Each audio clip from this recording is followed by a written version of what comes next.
Yesterday, I posed a very simple question on this platform. I asked you guys whether it was necessary for Raila Odinga to continue responding to former NASA principals, that is Musalia Mudavadi, Kalonzo Musyoka, and Moses Wetangula. Because personally, I felt that it was not necessary for Raila Odinga to respond to his former co-principals. By that time, Edwin Sifuna, who is the current Secretary General of ODM party, had issued a statement attacking Musalia Mudavadi ruthlessly. Later on, the ODM party chairman, John Mbadi, also issued another statement which prompted Kalonzo Musyoka to also respond. Personally, I didn't think those exchanges were actually necessary. And today, Wafula Buke penned an article or a post on his official Facebook page. Wafula Buke is not your ordinary Kenyan. Wafula Buke is a former employee of Orange House. He is also one of the former strategists for Raila Odinga presidential campaigns. He actually worked at Orange House as the director for strategy and political affairs, which means if he had not left office today, he would be the one advising Raila Odinga on strategies and politics. So his post, in my considered opinion, carries weight. So in this video today, I want us to look into that particular post by Wafula Buke. And in that post, Wafula Buke is giving 11 why he thinks the ODM party should actually apologize to Musalia Mudavadi, Kalonzo Musyoka, and Wetangula. Before we go into all those details, please subscribe to this channel in case you are not yet subscribed. Now, let me go take you through what Wafula Buke is saying. He's saying in his post, should ODM apologize to Musalia Mudavadi, Kalonzo Musyoka, and Wetangula, and request them to forgive ODM for the Peter Okondo like tongues of Edwin Sifuna and Mbadi? He's actually asking a question, whether ODM should go ahead and apologize to these three gentlemen. For him, he's saying, I think so. And he's giving his reasons why he thinks ODM party should actually apologize to these three gentlemen. Personally, I think ODM overreacted to these guys. Some friends of mine yesterday, and I remember telling you this story, were also of the opinion that the response are actually necessary because truth needs to be told so that we separate lies from the truth. That if Raila Odinga and ODM party just assumed these things, Kenyans were likely to take them for the truth. But Wafula Buke believes that ODM party should actually go ahead and apologize to these three gentlemen. I know Wafula Buke has personal issues with Edwin Sifuna. I know that for sure. And he believes that his departure from Orange House was actually as a result of Edwin Sifuna. Now let's go to the first reason why he thinks these guys should forgive. He's saying, the rough and the disrespectful language from the two does not reflect the general and the historical wisdom of our ODM tradition. Why? The two are mere creatures of barbarous political generosity. They can't stand alone. Hence, they believe sycophancy is the right currency with which to pay back. I get his point. Of course, Edwin Sifuna was made the Secretary General by Raila Odinga, so he's nowadays a very big man within the ODM party. John Mbadi is the ODM chairperson, again courtesy of Raila Odinga, a very big guy. So these guys, for them to work, they must get instructions, or they must try as much as possible to please Raila Odinga. That's what Wafula Buke is trying to say here. But again, personally, I believe always that there is no way Edwin Sifuna, and this is where I tend to disagree with the Buke here. There is no way Edwin Sifuna and John Mbadi can pen those letters, release them outside there without the express authority of Raila Odinga. So the person who should apologies to these guys is actually Raila Odinga, but not on behalf of these two gentlemen. It should be on his own behalf and on behalf of the party. Because just like Wafula Buke is putting it rightly here, these are mere creatures of Baba's political generosity. Number one. Number two, he's saying Edwin Sifuna is stuck on the first chapter of our second liberation book. When I staged a coup against Maguire, I don't know why he has not mentioned me anyway, because I was part of it. He did the same on Ababu. So he's saying, when Wafula Buke staged a coup against Maguire, he did the same on Ababu. SG and employees are different. Apparently, he's still struggling to replicate student leaders of the 80s rather than learn from Professor Nyong'o. Wewen is Ibwana. So Wafula Buke believes that as the Secretary General of the ODM party, Edwin Sifuna should behave in a particular manner, which is okay in my considered opinion. But again, Sifuna, being the SG of the party, is also the spokesperson of the party, which means he must actually communicate and respond to some of these issues. But he's advising Sifuna to learn from Professor Nyong'o. For those who are alive in this country, anytime Professor Nyong'o would call a press conference to address the media, that time was it PNU.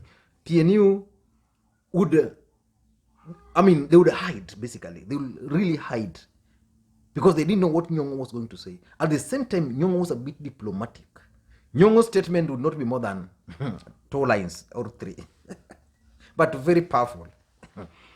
Number 3 is saying, Kalonzo, Weta, and Mudavadi gave us their all at the campaign. Please, campaign phase. Have these guys forgotten how Kambani has voted for Baba in the last election? Sifuna, the dictionary has better words than the word parasite. In any case between you and the two, who is real parasite? You are the first salaried SG paid by cash, courtesy of strength donated to us by the 3. Now, that's a very powerful statement coming from Wafula Buke. Wafula Buke was an insider. As a Secretary General of the party, Edwin Sifuna is being paid. I don't think there's any other Secretary General of any political party which is paid in this country. What do you mean is paying Edwin Sifuna? That's what Wafula Buke is saying here. Wafula Buke, as a director and an employee of ODM party, was entitled to a salary, which he used to earn. But he's reminding Sifuna that the money is getting salary from, which was from the Political Parties Act, was as a result of contribution of these 3 gentlemen. Again, Wafula Buke should direct that to Raila Odinga, in my considered opinion. ODM is Raila and Raila is ODM. If Raila decides today that Sifuna is not going to be the Secretary General of ODM party, it will be the end of Sifuna. There's nothing we'll do. Yeah. So number 4, but again, let's agree, these 3 gentlemen, and I've always maintained, these 3 gentlemen delivered for Raila Odinga in the last election. Number 4 is the 80s call for bashing. At one time, your father, the respected Honorable Lawrence Sifuna, referred to the KANU SG as dead dude in parliament. It captured headlines cause bravery under dictatorship energized the struggle.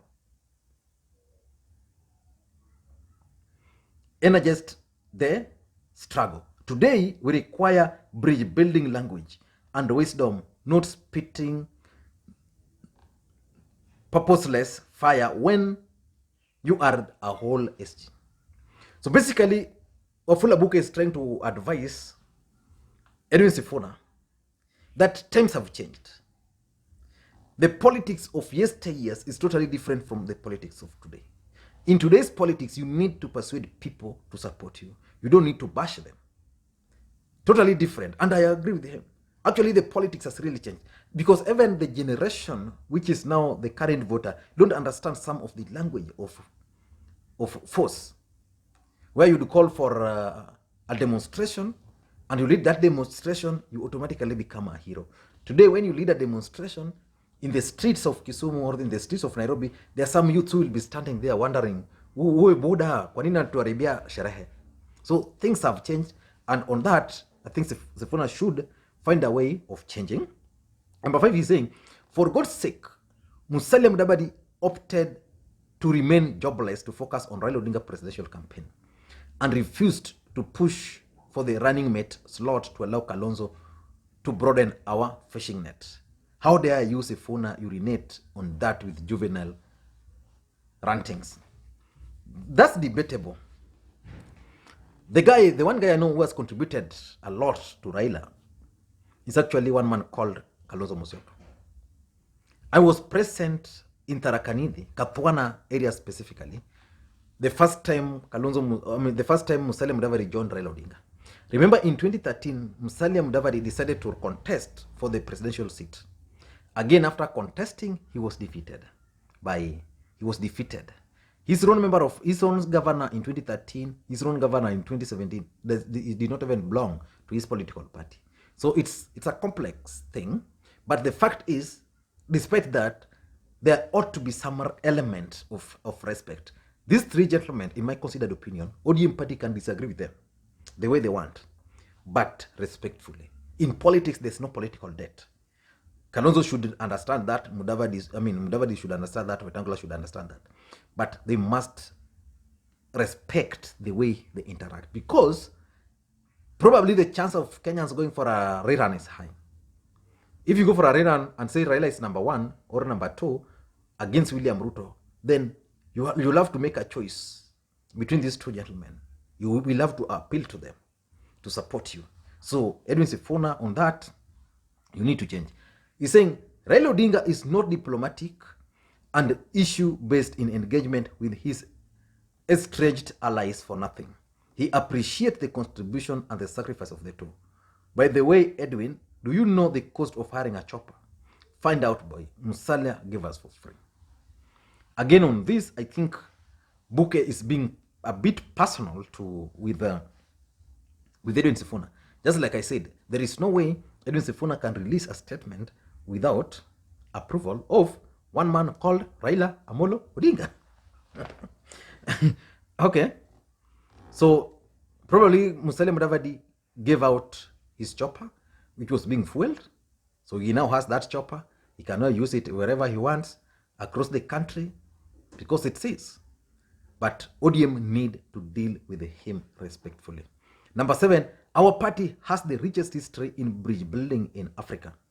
Zimbabwe and other countries have emulated ODM. It's a legacy that is at risk because of juvenile tendencies permeating our ODM political culture. Use and dump is what an abrasive, antagonistic, belligerent tone by sections of ODM leaders bequeath our party as a tag. We want that. On that, I support Buke. We must find ways of building bridges. Even if you don't agree, let Musalia Mudavadi part his ways, but if he's given an option, then you will still choose this other side. Let Kalonzo chart his political path, because we know politics is about interest, but if he's given a chance, he would still choose our side. But when we engage him in this kind of, in a disrespectful manner, these are human beings. Tomorrow, you will need them. Tomorrow, ODM will need them. What will happen?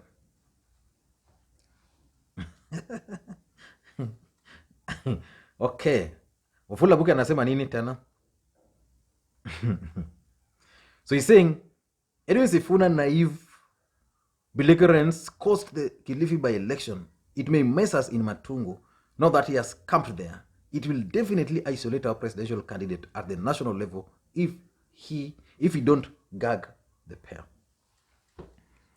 Now, Wafula Buke is known to speak his mind and to speak the truth. Wafula Buke is speaking the truth, in my considered opinion, to Edwin Sifuna. Edwin Sifuna must take his time and listen to what Wafula Buke has posted here. The kind of language we witnessed in Mbadi was blamed for the loss. Again, since last week, Edwin Sifuna is in Matungu. Previously, the Matungu by-election was from ODM side, just low-key, doing their things. But Sifuna, since he went there, has been attracting media attention. In fact, he even responded to Musalia Mudavadi right from Matungu. We are campaigning for a parliamentary candidate, then you engage on a national fight. Some of the people supporting Musalia Mudavadi should actually be persuaded to support the ODM candidate in Matungu. Then why antagonize? That's what Buke is reminding here. Number 9 is saying, to the best of my understanding, our Raila has one major card, the Uhuru factor. We need another, a strong coalition that may include our angry former allies. And on this, I've stated clearly, and that's what I was trying to allude to. Raila Odinga needs President Uhuru Kenyatta. Uhuru Kenyatta will provide the system, he will provide that encompasses thing, will provide Raila Odinga with a conducive environment, which is okay. What about the numbers? He can, let's just say, he can also give him some of his numbers, even his personal vote. But the fact is, Raila Odinga will still need to form coalition with others, even if not with the former principles, but he should not antagonize. That's what Wafula Buke is saying, and I agree. He's saying, number 10, ODM can repair its damaged national relations by supporting this view publicly as they prepare to ditch incompetent leaders in our do-or-die political system. Now, let me go to the last one. He's saying, in my capacity as a father of ODM in Bungoma, where our equipments were burnt by Wamunyinyi, where Dr. Kitui Kombo allies on the day of the launch, I apologize to Musalia Mudavadi and Kalonzo Musyoka. So, yes, I offered his apology as Wafula Buke. I don't know what you think, but do you think it is necessary for ODM to continue responding to these guys? And do you think ODM party should actually go ahead and apologize to these guys? Apology, in my view, is not necessary. In politics, in my considered opinion, you don't apologize. But they can choose not to respond. Thank you, guys.